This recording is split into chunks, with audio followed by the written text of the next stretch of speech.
Humanis, mengedepankan humanity, membangun siswa yang aktif, bergerak dinamis, kami masih, kami humanis. Bapak Ibu, saya nanti kasih kesempatan untuk Bapak Ibu di dalam kelompoknya masing-masing, terutama 3 kelompok ini, karena nanti para KUBT akan lanjut mendapatkan arahan dari Pak Kanwil.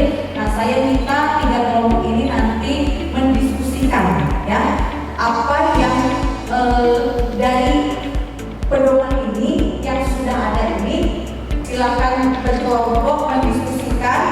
Jadi mungkin tidak akan yang lebar dari saya karena saya juga baru baca. Intinya bagaimana rekan-rekan humas MUPT maupun wilayah betul-betul menyikapi serius nanti ke depannya ini apa nanti arah dari akademi, karena betul-betul diharapkan bukan perintah ini, memang sudah perintah dari Pak Menteri, Pak Sekjen, dirjen-dirjen ya, sudah perintah dari atas, komunikasi yang positif-positif. Karena orang pusat udah kesel banget kalau ada pemberitaan negatif, imbal lagi, pelatihan 7 orang, pembobolan tembok, ya, baru sudah terima pelantikan 4 hari sudah bobol 7 orang. Ya mungkin begitu Bapak Ibu ya. Jadi mari kita sama-sama termasuk Bapak KUPT, mari kita sama-sama memberikan kontribusi buat rekan-rekan humas. Semoga humas Kalteng kedepannya jauh lebih baik. Jadi kita ambil dari kosakata saja, jadi aktif dan dinamis. Jadi saya mohon teman-teman di jajaran humas masing-masing UPT bisa mendukung humas di Kanwil untuk lebih aktif dan dinamis dalam rangka mungkin menyikapi apa-apa yang harus kita lakukan ke depannya. Seperti yang disampaikan oleh Pak Kababas Pangkalan Bun tadi, mungkin harus muncul ide-ide kreatif dan lain sebagainya. Itu bisa dimunculkan dalam humas dalam rangka meningkatkan citra positif dari Kementerian Hukum dan HAM, khususnya Kanwil Kemenkumham Kalimantan Tengah. Untuk kegiatan ini bahwa saya sudah sempat baca pedoman yang sudah dibuat. Jadi secara isi, substansi maupun kata-kata yang digunakan itu sudah sangat baik sekali Bu. Jadi mungkin kepada rekan-rekan semua barangkali nanti fokus grup discussion-nya itu berfokus pada tambahan daripada kegiatan yang dilaksanakan sehari-hari oleh rekan-rekan sekalian. Barangkali masih ada yang belum masuk di dalam substansi daripada pedoman yang sudah dibuat, sehingga lebih melengkapi pedoman yang sudah setengah jadi ini, dan yang menurut saya kualitasnya sudah sangat baik sekali. Rencana ke depan saya untuk meningkatkan itu, dan kemarin kita sudah ke pemerintah daerah di bidang kehumasan dengan teman-teman perwakilan Pemda, bahwasanya kita akan dibantu unit kamera yang sudah kita sampaikan, dan itu akan menambah semangat kami untuk membuat berita-berita positif, karena memang kebanyakan ketika kita mengambil visual di titik-titik tertentu memang kita perlu kamera yang cukup baik, dan itu mungkin salah satu nanti akan mendukung kehumasan ini akan menjadi lebih baik lagi. Terima kasih. Selaku Kasatker untuk mendukung, mensupport anggotanya baik dari segi fasilitatif, anggaran ataupun apapun dimasukkan, tentunya dipenuhi data dukung segala macam sekaligus dengan RKBMN, ataupun dicari solusi seperti tadi hal yang Pak Joko sampaikan, yaitu untuk kolaborasi dengan Pemda setempat. Itu pun nggak apa-apa, itu adalah salah satu bagian dari kepemimpinan kewirausahaan. Bagaimana kita bisa menjalin networking dengan anggaran yang sangat terbatas, kita tidak ada alasan lagi. Ya udah, orang nggak ada alatnya, anggarannya juga nggak ada, jadi tidak mau bekerja. Tetapi bagaimana saat ini itu handphone pribadi saja itu bisa dimanfaatkan untuk segalanya. Yang penting apa modalnya? Hanya 1M. Apa? Bukan 1 miliar, tapi mau. Jika mau, semuanya pasti ada jalan. Buku pedomannya sangat mendetail. Nah di sini ada terdapat bagaimana cara penulisan, mungkin item-item yang harus dipublikasikan Dan ini sangat membantu pastinya untuk kami di Satker, karena Satker sendiri kan tidak punya gandengan kantoran untuk ormasnya, dan memang mungkin hampir rata-rata pasti dari anggota jaga. Nah, tetapi dengan adanya pedoman ini pasti bermanfaat sekali dan memang menjadi petunjuk bagi kami di lapangan. Nah, yang kedua mungkin kami selaku Kalapas memang selaku Kasatker bertanggung jawab hidup dengan publikasi yang harus disampaikan di Satker masing-masing. Tetapi mungkin dengan sarana yang terbatas tidak menjadi hambatan, karena dimanapun sekarang dengan handphone yang ada kita bisa lakukan. Tetapi hal-hal ini mungkin juga perlu ada support mungkin ya Bu, pada saat memang tadi disampaikan bisa masukkan dalam anggaran seperti apa. Mungkin ini yang juga kita harus sharingkan sama-sama biar setiap Satker mempunyai program yang memang bisa sama mungkin dalam pelaksanaan tugasnya dan bisa menjadi inovasi dari unitnya masing-masing. Nah, ini saja mungkin pedomannya bagi saya pribadi juga yang bukan orang humas, yang memang tidak pernah mendapatkan pemahaman tentang humas secara langsung juga Ibu sangat membantu. Jadi pada saat baru sekian menit saja baca sudah dapat memahami isi dari pedoman ini. Dan menurut saya sih sudah lengkap sekali. Tetapi kalau memang ada dari kontributor humas yang memang rata-rata milenial Ibu, pasti pemahaman tentang humasnya lebih banyak mereka. Bagaimana pedoman kehumasan itu memuat unsur-unsur hal-hal menyangkut kehumasan. Dari sisi konten-kontennya juga mungkin untuk teman-teman, karena FGD ini kelihatan penunjukannya juga sudah betul-betul orang-orang yang berkompeten dan terpilih dari sisi peserta. Mudah-mudahan FGD kali ini dapat menghasilkan apa yang kita harapkan dan terfokus kepada masalah kehumasan, bisa lebih meningkatkan hasil akhir publikasi yang kita harapkan. Kata kunci pertama adalah siapa yang menguasai media, maka dia adalah pemenang di dunia. Kata kunci yang kedua PR, mau dijelasin bahasa kampung saya. Siapa mereka itu? Anda. Mereka harus punya inovasi, harus kreatif dan visioner.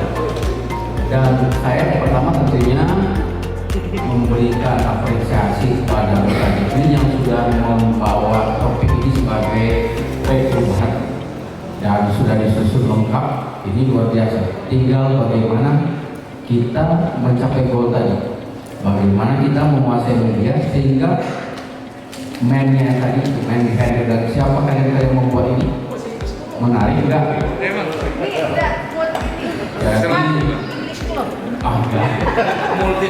Jadi yang penting sekarang tentunya bagaimana implementasinya, bagaimana berita-berita yang muncul di media itu sesuatu yang memberikan hal yang konstruktif baik untuk PT maupun organisasi besar kita secara nasional.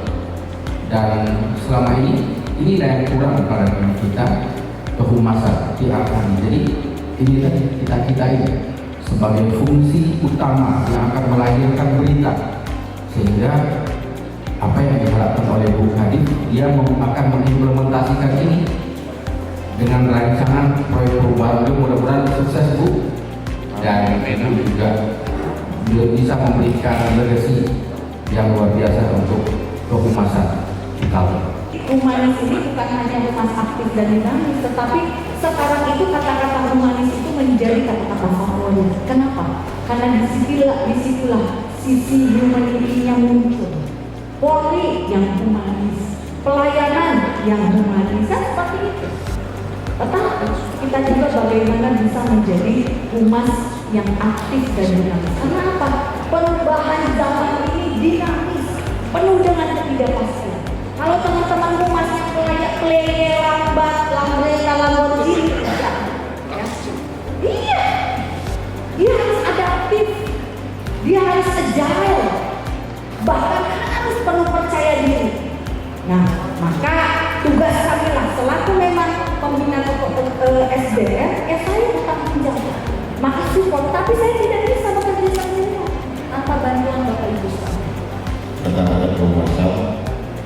itu banyak yang memang sudah dan belum tahu apa sih humas, bagaimana sih cara menyusun berita yang baik. Karena bahasa tulisan dengan bahasa yang kita ucapkan itu tetap lain. Sebenarnya kita supaya orang-orang di luar itu bisa berminat membaca berita kita. Karena kadang izin itu di bawah sakit itu ada beberapa yang memang dari calon pegawai itu diminta untuk bikin berita. Namun setelah dibaca bahasa dengan yang masuk dan media itu jauh. Nah, kiranya ke depannya kalau memang ada kesempatan bahwa rekan-rekan yang kontributor humas di UPT itu bisa diundang kembali, khususnya bagaimana sih bahasa tulisan di media, bagaimana sih angle foto dan cara mengambil video, itu yang kita mau. Karena ada beberapa orang hanya mengambil foto top tapi angle-nya salah, ada yang jauh, ada yang pas ada kamu lagi makan di foto, masukin ke berita. Itu kadang yang memang belum untuk mereka. Terus karena mereka masih tetap awam terkait namanya publikasi. Ternyata tidak hanya tupoksi kita saja yang menjadi kerjaan, jadi memang ternyata humas juga sangat diperlukan. Karena apa yang kita kerjakan kalau tidak ada humasnya ya orang tidak tahu. Mungkin bagi kita misalnya menghadiri sidang anak itu bagi kita kan sudah tupoksi kita, tusi kita sebagai suatu hal yang biasa. Tapi bagi masyarakat umum mungkin itu suatu hal yang luar biasa. Dan kalau kita tidak dengungkan seperti itu ya mungkin tidak akan terdengar oleh mereka. Makanya pada saat ibu minta humas itu 1 orang, saya kasih 3 ini. Karena betapa pentingnya humas. Iya. Itu seperti itu. Jadi istilahnya kita memang kedepannya memang mengoptimalkan SDM kita, Bu. Ditambah lagi mungkin kalau perlu nanti pada saat karena kita belum ada struktur humas yang di UPT, Bu. Jadi mungkin biayanya itu juga agak tersendat. Tapi kalau di Kanwil jadi semuanya larinya ke Kanwil, Bu, ya. Kanwil yang sudah ada bagian humas yang cuma di UPT belum. Mungkin nanti kedepannya bisa sampai ke UPT, Bu. Walaupun dalam setiap pemberitaan harus ada koordinasi dengan misalnya dari Kanwil, sehingga bisa koordinasinya bagus. Di Kalpa kayak gini, dan karena sekarang dibutuhkan bahkan arahan dari Pak Sekjenal seperti ini, maka akan menimbulkan dampak bahwa perlu loh anggaran kehumasan setiap UPT ditambah, untuk fasilitas ini ditambah, perlu juga nanti SDM yang untuk ke UPT itu bukan penjaga anak aja, tapi harus ada minimal setiap UPT wajib ada peralatan humas, benar nggak? Itu. Nah, tapi kalau kita tidak berdasarkan pada hasil analisa apa, analisanya tidak berdasar. Makanya kita kenapa saya itu selalu membuat inovasi di Kanwil ini, ada manual booknya, saya kasih, ya. Tapi kita tidak bisa bekerja sendiri. Bapak Ibu seluruh jajaran perlu dukungan dari support sebagai pimpinan. Pimpinan pun demikian. Kita nggak bisa sekarang itu zaman apalagi Bapak Ibu saya kasih tahu. Ketika kita punya anak buah generasi Y, Z, milenial, itu gak bisa Bapak Ibu cuman dan kamu kerjakan, main perintah-perintah aja, kabur. Mereka itu bisa dengan cepat mengundurkan diri. Tapi bagaimana kita sebagai pemimpin ajak mereka diskusi seperti partner kita, bahwa anak buah itu bukan hanya pesuruh. Itu kita makanya kita nih sebagai generasi baby boomers, mungkin ada generasi X, tapi harus mau generasi X dan baby boomers yang adaptif, ya nggak? Iya, adaptif dalam arti apa? Adaptif dengan anak-anak milenial ini, gitu loh. Nggak bisa kalau menggunakan cara-cara dulu yang konvensional, nggak bisa, ditinggalin. Bodoh amat, gitu. Itu sudah dirasakan oleh teman-teman saya di Lemhanas, di KPK, di apa. Bapak Ibu, alhamdulillah anak-anak kita masih kita suruh masih bisa ini. Mereka udah bukan jam kerja lagi, Bu. udah waktunya itu seperti itu. Nah, maka bagaimana kita bisa meraih? Makanya wadah Inov ini menjadi kewajiban saya untuk bisa mengajarkan tentang etika, ya. Karena anak-anakku sekalian, pintar saja nggak cukup, ada etika. Bagaimanapun kita meskipun misalkan di selaku pimpinan ada kekurangan, tetapi kita lahir lebih dulu, otomatis pengalaman kita lebih satu tingkat di atas teman-teman, ya. Itu maka etika itu menjadi penting. Konsep tahu diri sehebat apapun Anda, yang namanya pemimpin adalah, yang namanya pimpinan adalah orang tua kita sendiri. Di Lapas Rutan masalahnya adalah keterbatasan SDM. Mereka yang kita tetapkan sebagai tim kehumasan sebenarnya ya mau nggak mau, karena sudah ditunjuk mereka harus mau melaksanakan tugas sebagai kehumasan. Tetapi bekal sebagai tim humas memang harus mereka dapatkan, artinya pembekalan terhadap mereka yang terjun di tim kehumasan harus dibekali ilmu bagaimana membuat berita yang benar. Nah, tentu bagaimana menyusun berita berpedoman kepada 5W dan 1H, ini harus diterapkan harus dipahami dan diterapkan oleh tim kehumasan. Kemudian yang kedua juga, apakah berani tim kehumasan ini membuat berita yang mungkin berseberangan? Artinya bagi humas sendiri ada pepatah bahwa bad news good news. Nah, apakah tim humas berani membuat berita yang mungkin katakan itu menjadi kinerja yang buruk, mau dibuat berita? Nah, ini tentu harus persetujuan dari KUPT. Nah, apakah ini menjadi ranah dari kehumasan ini? Bagaimana dengan berita-berita yang sifatnya nilai buruk? Apakah tetap harus dimuat? Apakah harus diberitakan? Nah, ini tentu menjadi pekerjaan kita semua, karena apapun yang terjadi, kebaikan dan keburukan, apabila menjadi berita tentu akan berimbang. Nah, kemudian juga yang berikutnya terkait dengan anggaran.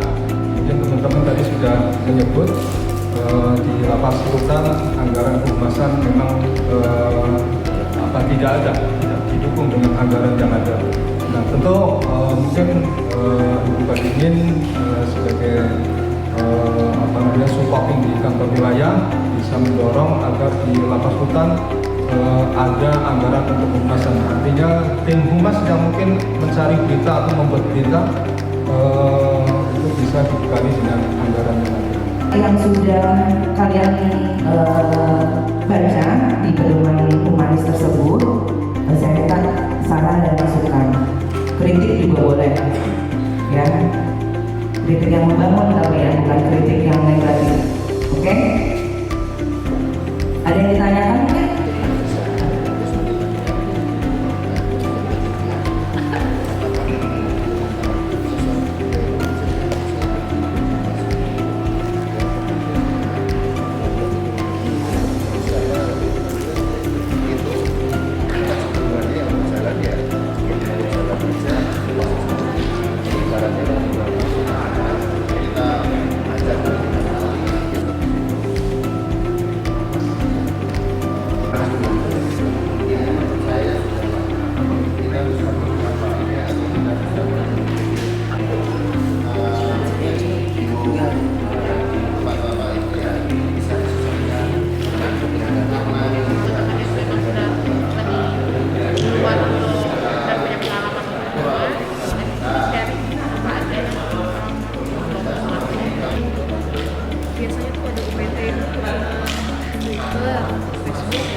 poin-poinnya.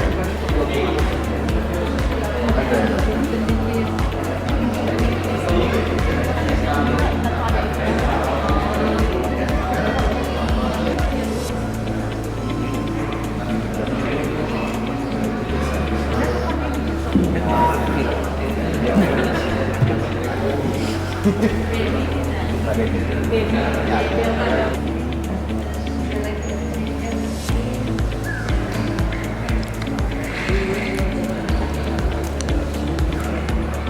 Nah, yang menjadi saran dan masukan kami dari hasil diskusi itu tadi, yang pertama itu tentang nilai berita yang ditampilkan itu harus seperti apa. Karena seperti diketahui, berita-berita yang sebelumnya kami laksanakan itu atau yang kami tulis atau kami muat itu adalah berita-berita sehari-hari terkait tugas pokok dari masing-masing UPT. Nah, atau ketika tugas-tugas pokok itu benar-benar memiliki nilai berita, semisal melibatkan tokoh penting kayak kemarin kunjungan Pak Wamen ke imigrasi, atau berita-berita sehari-hari itu tetap kita laksanakan atau kita tulis beritanya. Nah, kemudian karena konten humas ini tadi kan seperti dijelaskan di awal, ada berita, ada infografis, videografis, kemudian lainnya. Nah, di situ menurut kami kalau itu dijadikan satu rumah humas saja itu terlalu berat. Ada yang di UPT itu humasnya mungkin cuma 2 orang, ada yang lebih dari 2 orang. Makanya menurut kami itu dari tim humas itu ada pembagian tim kecil lagi. Siapa yang dilibatkan sebagai redaktur atau redaksi, siapa yang menjadi editor infografis atau videografis, kemudian siapa yang membidangi admin sosial media, sama dengan terkait kerjasama dengan media online. Misalkan kalau di Muara itu ada Telenews dan lain-lain. Nah, di situ ada tim khususnya lagi yang dilibatkan untuk menjalin kerjasama dengan media itu. Nah, kemudian di sini ada masukan lagi dari tim kami itu berita yang berkualitas atau berkualitas. Maksud kami di sini kalau sekarang ini kan kita terakhir mendapat instruksi dari Ibu Kadifni dan Ibu Humas itu 1 hari minimal 2 berita. Nah, di situ ini berkaitan dengan tadi itu berita tugas pokok sehari-hari atau berita yang benar-benar bisa menarik perhatian orang banyak atau menarik pembaca. Kemudian yang kerjasama dengan media lokal itu menurut kami ada pakem tertentunya juga, misalkan apakah harus nikah dengan MOU, dan kalau ya berarti ada kemungkinan dari situ mungkin akan menimbulkan atau memerlukan anggaran. Nah, demikian itu yang menjadi diskusi dari kami, yang menjadi hasil diskusi dari kami. Mohon arahan dan petunjuk dari Ibu Kadifni dari Kabupaten Humas serta rekan-rekan lainnya. Terima kasih.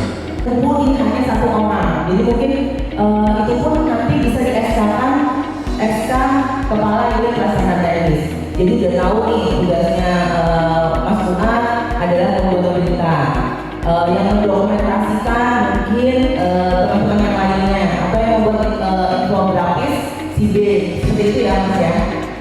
Terkait dengan jumlah minimal 1 hari 2 berita, itu sebenarnya nggak berat minimal. Kenapa? Coba kalau Bapak Ibu, saya contohkan ini bukan ke teman-teman, tapi mencontohkan di kantor. Ini pembelajaran buat teman-teman humas. Sebagai kenapa? Humas di kantor ini selaku pembina, dia juga mesti untuk bekerja bukan kamu kerjain dulu ya, betulin. Nah, tapi sebelum itu saya dari diri saya sendiri nih, ada saya di divisi admin ada 2 kabak. Nah, di kabak itu ada 4 subbang. Ya, kalau misalkan nih paling tidak, maka teman-teman kontributor humas itu tetap dimanapun siapapun teman-teman harus dipegang dalam bekerja itu yang namanya planning, organizing, equity, controlling, itu harus kita pegang sebagai modal awal kita dalam bekerja. Apa sih sekarang gue udah jadi kontributor humas, apa yang akan saya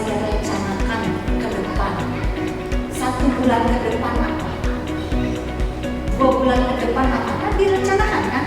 Rencana itu dari mana?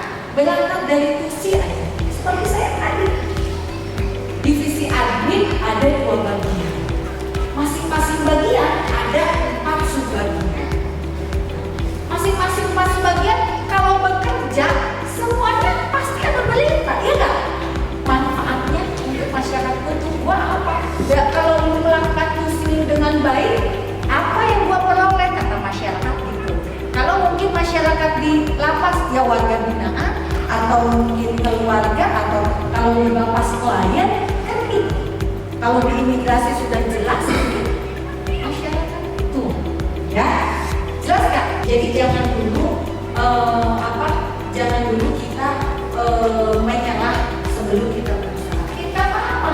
Awal-awal jelek dulu apa? Tapi kita tahu oh ternyata perubahannya itu kita menikmati, ya. Nah, selain di caption atau keterangan foto ada 5W1H, ya, teman-teman ada yang disebut metode EDFA, entire, detail, frame, angle, dan line.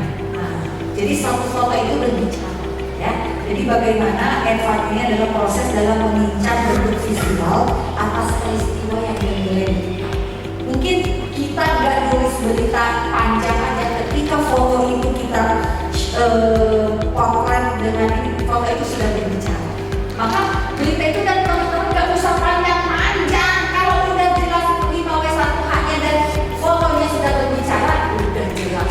Dan manfaatnya untuk masyarakat ada. Makanya ambil selaku instansi pembina, nanti teman-teman humas nih, ya, selaku instansi pembina yang akan maju di terdepan di bawah bimbingan Ibu Kabal Program dan Pemasan serta Musibah Humas.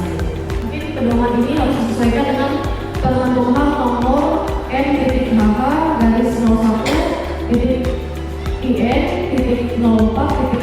Tahun 2011 tentang pengelolaan dan pelayanan informasi dan komunikasi pada Dirjenpas, Kanwil Kemenkumham dan UPT Pemasyarakatan. Nah, mungkin di situ bisa disesuaikan karena memang kebanyakan UPT kita kan pemasyarakatan. Jadi biar lebih sama dan sesuai gitu kan, misalkan di situ tidak boleh dan tidak bertahan seperti itu. Nah, lalu seperti di bab 3 pasal 9 itu tentang informasi pemasyarakatan yang dikecualikan. Nah, mungkin itu bisa jadi tambahan di pedoman yang ada di sini nantinya. Jadi sama gitu. Nah, misalkan kan di pasal 9 ini ada informasi pemasyarakatan yang dikecualikan itu, misalkan yang pertama itu informasi dan dokumentasi yang masih dalam proses penyelesaian terkait pemeriksaan terhadap pelanggaran disiplin pegawai atau WBP. Nah, seperti itu kan, jadi biar lebih lengkap juga di pedoman ini, biar kita tidak bingung, kita tidak mencari ke sana sini lagi untuk asalnya penjelasannya. Lalu tentang BA dengan media. Jadi kan karena hari ini Kalapas Palangkaraya ada kegiatan di Jakarta tentang penguasaan juga, dan itu ada laporan, kita diminta apakah UPT ini ada grup dengan media. Nah, sedangkan yang saya tahu cuma ada Kanwil yang ada grup dengan medianya, Bu. Nah, jadi apakah nanti boleh atau bagaimana teknisnya, kami apakah bisa bergabung di grup media itu atau misalkan yang disuruh bikin sendiri itu kan jadi kebanyakan seperti itu, Bu. Nah, jadi itu sih, Bu, yang tambahan dari kami tentang grup dengan media. Terkait pemberitaan WBP, apakah libur atau tidak, sebenarnya itu libur atau tidak itu bentuk rasa kemanusiaan kita. Nanti kalau untuk teknis tadi yang disampaikan itu akan kita bahas kembali nanti di tim, dan kalau memang yang ini akan kita perbaiki, ya. Kalau masukan dari teman-teman bagus, kita sangat terbuka untuk bisa memperbaiki untuk teknis. Lihat isunya, yang kuncinya tadi tidak menisahkan masyarakat dan juga tidak menyalahi apa-apa, yang makanya tetap yang namanya koordinasi itu dengan antar instansi itu perlu, ya, apalagi kalau lapas Polda dan mana itu perlu banget gitu. Nah, grup dengan media, memang nanti kontributor humas yang ada ini karena udah ada SKK Kanwil, ini akan kita satukan di grup media kita. Kalau sudah ini, makanya ini akan ada pembahasan dulu dengan para kasatker gitu loh. Jadi nanti supaya karena apa? Ketika misalkan kepala karya kerjasamanya sama Tribun Kalteng doang misalkan, ya, berarti kan memang berita Palangkaraya memang menjadi kewajiban Tribun Kalteng untuk memberitakan. Tetapi 19 media ini, ya kan, boleh juga memberitakan itu, gitu. Begitupun jadi justru saling, gitu loh. Nanti itu akan kita sampaikan supaya kita terkoordinir semuanya. Dan bahkan ini yang akan menaikkan juga ranking media online kita ya. Kemarin itu sudah terbukti saat kegiatan Pak Wamen datang. Jadi semua, makanya teman-teman dari UPD belajar bikin rilis juga gitu, ya kan? Ketika Kanwil, nah memang Kanwil menjadi kewajiban kalau beritanya besar, Kanwil nih. Tapi kalau berita UPD nggak mau, UPD bikin rilis. Hal yang pertama yang dapat saya sampaikan adalah kontributor humas di UPD seharusnya atau sebaiknya ada di setiap subbagian.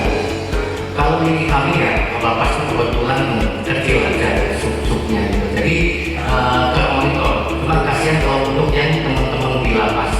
Kadang-kadang tim humas kontributor humas itu di bagian penjagaan. Nah bagian penjagaan ini kan tidak pernah tahu apa yang ada di pembinaan, kerjaannya apa hari ini dia ngapain.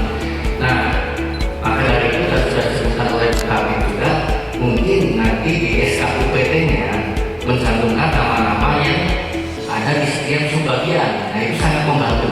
Soalnya kenapa? Dari pengalaman saya waktu zaman dulu baru ada bentuk humas itu sekitar 2 tahun yang lalu. Kadang teman-teman di UPD itu cuma ngirim fotonya doang tanpa narasi. Kita ini yang ketik beritanya bingung, ini apa isinya kan?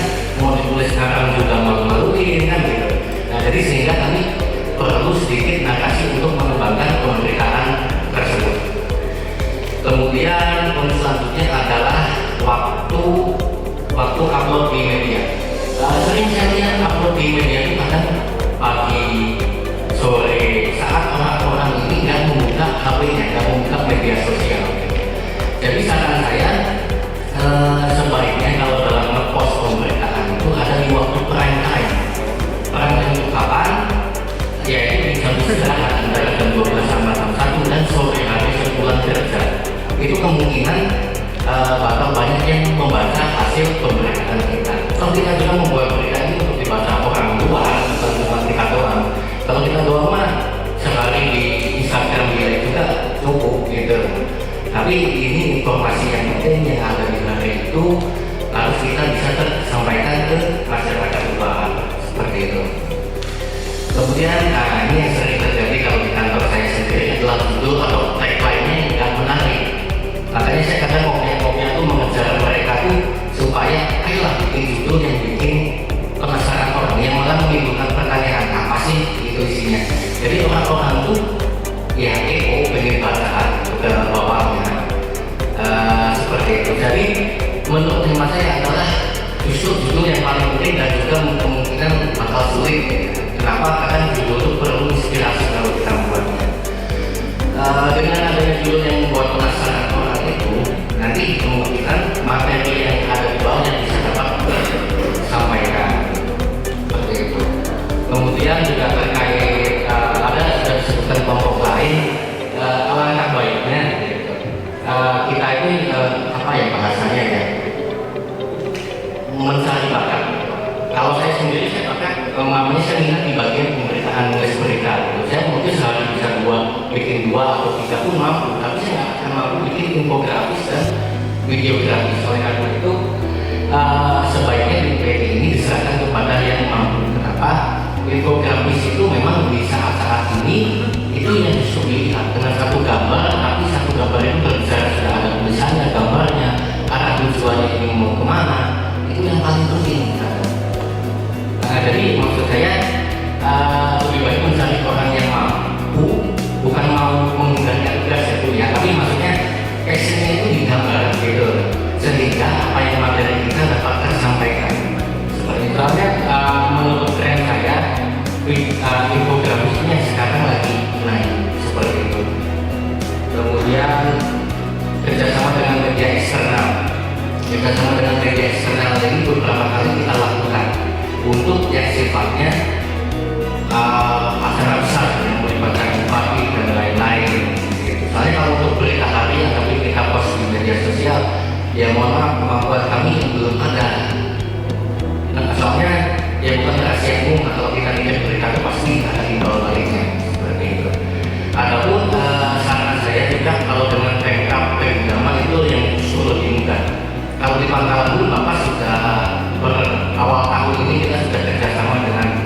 Kominfo Barat atau Wakil Barat, sehingga berita itu dapat mudah tersampaikan ke Pemda. Toh pekerjaan kita juga beririsan dengan Pemda seperti itu.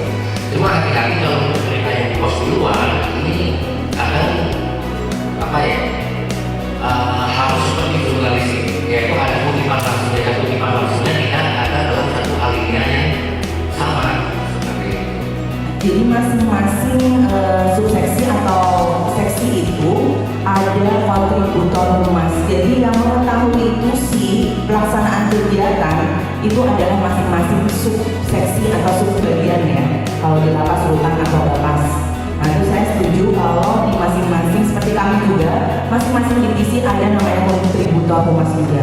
Jadi masing-masing divisi kami minta ada dua orang untuk menjadi kontributor humas juga. Karena yang tahu persis kegiatan-kegiatan tusinya di lapangan itu adalah pelaksana dari masing-masing subbagian, divisi ataupun subseksi ya. Terus kalau untuk tadi yang masnya judul memang semestinya itu harusnya menarik, tapi jangan juga ya mas membuat berita yang karena dituntut untuk satu hari 4 konten jadi beritanya asal-asalan yang sebenarnya tidak ada manfaat untuk dibaca. Saya sepakat dengan apa yang disampaikan oleh Bu Tabang ya, terkait dengan kontributor humas. Monggo di UPT itu sebagian mau diambil, mau ditunjuk pada saya senang sekali, tetapi mungkin tidak harus di SK-kan atau apa itu. Karena pada hakikatnya saya waktu itu Pak Andap bilang seperti ini, kita pegawai, kita memang bukan di bagian humas saja, tapi mau tidak mau kita itu harus bisa bertugas dan berperan seperti orang humas. Kenapa? Kan kita yang menjaga citra nama baik organisasi kita. Ketika kita ada di satu lembaga, kita menjadi mata yang menggambarkan kan itu, ya kan? Jadi memang pada dasarnya setiap orang itu harus menjadi atau melaksanakan tugas humas. Setiap orang, kalau kita sadar, kenapa? Kita ada kewajiban untuk menginfokan, ya kan? Bahwa tugas kita ada kewajiban untuk menginfokan, gitu. Artinya, bagaimana itu makanya sistem kolaborasi ini menjadi penting. Pokok itu adalah keputusan kebijakan pada pimpinannya masing-masing, ya. Keputusan atau kebijakannya masing-masing. Karena kan mungkin tugas itu bukan hanya tugas humas aja kan, banyak tugas-tugas yang lain. Tapi setidaknya ketika menginformasikan itu bukan hanya foto, tetapi 5W1H-nya aja. Nanti biar teman-teman humas yang mengembangkan. Itu satu. Yang kedua, terkait dengan infografis. Kalau memang kita menunggu, harusnya ke orang yang bisa aja. Kalau kita menunggu orang yang nggak bisa, kalau di situ nggak ada orang yang nggak bisa, berarti nggak terlaksana dong. Nah, tapi bagaimana kita bisa berproses mungkin, ya mungkin awal karena kalau menunggu sampai ada yang bisa dan yang memang mahir, itu nggak akan kejadian-kejadian. Nah, tapi setidaknya mungkin infografis itu dibuat entah itu sebulan sekali atau ada momentum yang penting atau apa, nah, itu aja. Dan mau nggak mau harus dilatih, minimal mungkin dari UPT mana yang bisa, ayo kita udah punya grup nih, ayo kita sharing lah, ya kan? Asal mau, kuncinya tadi asal mau. Di mana ada kemauan, di situ pasti ada jalan. Ada satu pesan kalau dari Pak Andap, Pak Sekjen, bahwa humas tidak memenangkan pertempuran, tetapi tanpa humas pertempuran tidak akan dimenangkan. Itu ingat bahwa humas itu perannya sangat penting bagi organisasi kita. Jadi jangan menganggap kalau ditaruh di humas itu adalah orang buangan, tapi di situ kita bisa berkarya, berkarir, dan menunjukkan bahwa kita layak layak bahwa kita mampu dan layak menjadi seorang ASN yang bermanfaat bagi organisasi, negara, dan bangsa kita. Tetap semangat untuk rekan-rekan humas, tunjukkan